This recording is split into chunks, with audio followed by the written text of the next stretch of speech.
President Trump is on his way to Vietnam tonight for his second summit with North Korea's leader, Kim Jong-un. The president left Washington today for Hanoi, but he's tried to play down expectations of breakthroughs on getting Kim to give up his country's nuclear weapons.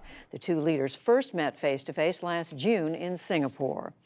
As the president left, Democrats in the U.S. House of Representatives prepared to try to block his national emergency declaration. The emergency would let Mr. Trump redirect federal money to construct a wall along the Mexico border. Texas Congressman Joaquin Castro authored the Democrats' resolution, and he appealed today for support in tomorrow's vote. Today, we ask all members of Congress to respect the rule of law with us, to respect the separation of powers enshrined in our Constitution, and to support this resolution. If the president is successful in getting his way on this, rest assured he will come back. He will try this again. Meanwhile, 58 former national security officials issued a joint statement today saying there is no factual basis for an emergency. The U.S. has ramped up sanctions against Venezuela, aimed at President Nicolas Maduro's allies. The targets are 4 state governors who blocked humanitarian aid convoys over the weekend. The sanctions came as Vice President Mike Pence arrived in Colombia today. He met with President Duque and with Juan Guaido, the Venezuelan opposition leader. Pence promised $56 million in humanitarian aid to help Venezuela's neighbors handle a flood of refugees. U.S. envoy Zalmay Khalilzad met today with a Taliban founder for the first time ahead of the latest peace talks on Afghanistan. Khalilzad and Mullah Abdul Ghani Baradar sat down in Doha, the capital of Qatar. A Taliban spokesman suggested that the meeting would produce results. Khalilzad tweeted that it could be, quote, a significant moment. Back in this country, howling winds blasted the mid-Atlantic and Northeast today, knocking out power to thousands and grounding hundreds of flights. Hurricane-force wind gusts piled up mounds of ice along Lake Erie's shores.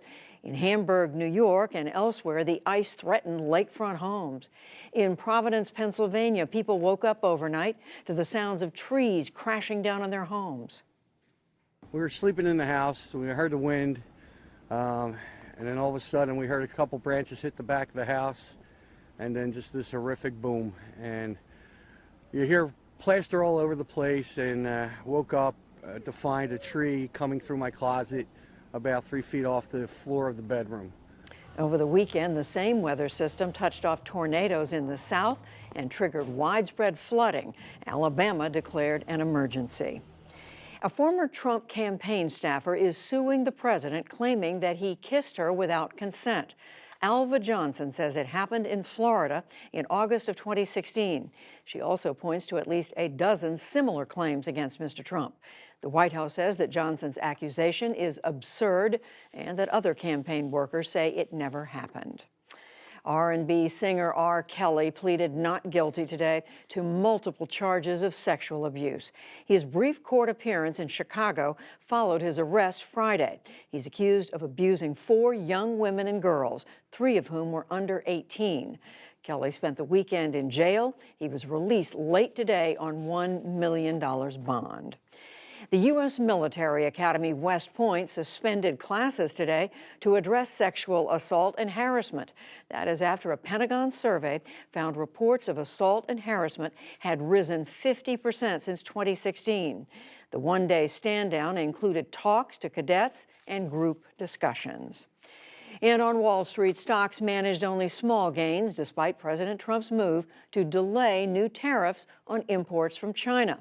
The Dow Jones Industrial Average was up 60 points to close near 26,092.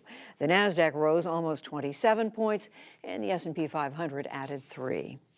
Still to come on the NewsHour, survivors speak out over lack of action on sex abuse from Pope Francis. Violent clashes in Venezuela over humanitarian aid. The Trump administration rolls back funding for clinics that provide abortions and much more.